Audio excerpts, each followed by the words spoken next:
Sunday को क्या होता है? किसके मन की बात होती है?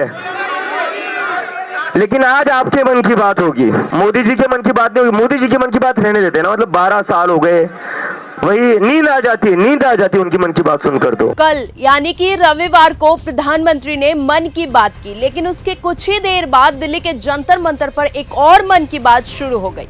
फर्क सिर्फ इतना था कि वहां माइक किसी एक नेता के हाथ में नहीं था, बल्कि छात्रों, युवाओं, नौकरी की तैयारी कर रहे अभ्यर्थियों और आम लोगों के हाथ में था। और उस मन से जो बात निकली, उन्होंने सीधे सरकार और व्यवस्था पर सवाल खड़े कर दिए।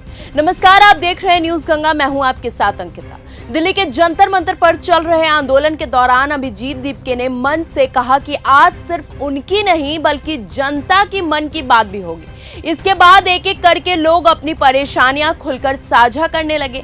सबसे पहले एक आईआईटी ग्रेजुएट ने शिक्षा व्यवस्था पर सवाल उठाते हुए कहा कि सरकार के वादों और जमीनी हकीकत का डेटा के जरिए खुलासा किया जाना चाहिए। उन्होंने कहा कि आंदोलन का फोकस सिर्फ एक मंत्री के इस्तीफे तक सीमित नहीं रहना चाहिए, बल्कि पूरे शिक्षा तंत्र में सुधार होना चाहिए। इसके बाद बिहार से आए युवाओं ने बताया कि वहां 3 साल की ग्रेजुएशन भी समय से पूरी नहीं होती है। परीक्षाएं, रिजल्ट और काउंसलिंग में सालों लग जाते हैं, जिससे युवाओं का भविष्य लटक जाता है। वहीं एक और वक्ता ने शिक्षा पर लगने वाले जीएसटी को खत्म करने और स्कूल कॉलेजों की बढ़ती फीस पर भी सवाल उठाया है।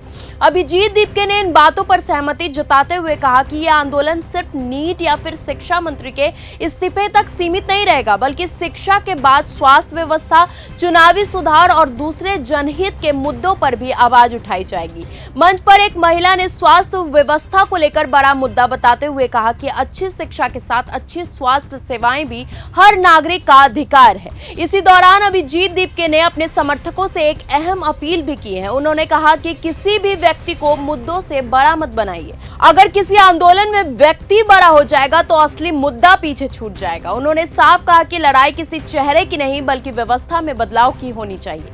कार्यक्रम के दौरान बिहार, जम्मू कश्मीर, उत्तर प्रदेश और देश के अलग अलग हिस्सों से आए लोगों ने अपनी समस्याएं साझा की। किसी ने रोजगार की बात उठाई, किसी ने बेटियों की शिक्षा की बात उठाई, तो किसी ने न्याय और प्रशासनिक व्यवस्था पर सवाल खड़े किए। कुल मिलाकर प्रधानमंत्री की मन की बात के बाद जंतर मंतर पर हुई जनता की मन की बात ने यह संदेश देने की कोशिश की कि अगर लोगों को मंच मिले तो वो सिर्फ शिकायत नहीं करते बल्कि बदलाव की भी मांग करते हैं। अब देखना होगा कि इन आवाजों का असर सिर्फ जंतर मंतर तक सीमित रहता है या फिर सत्ता के गलियारों तक भी पहुंचता है।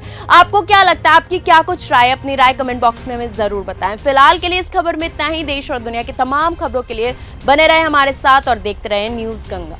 अगर आपको यह हमारा वीडियो पसंद आया हो तो इसे लाइक और शेयर करना बिल्कुल न भूलें। साथ ही हमारे चैनल न्यूज गंगा को सब्सक्राइब और फॉलो जरूर करें ताकि देश और दुनिया की हर बड़ी खबर आप तक सबसे पहले पहुंचे।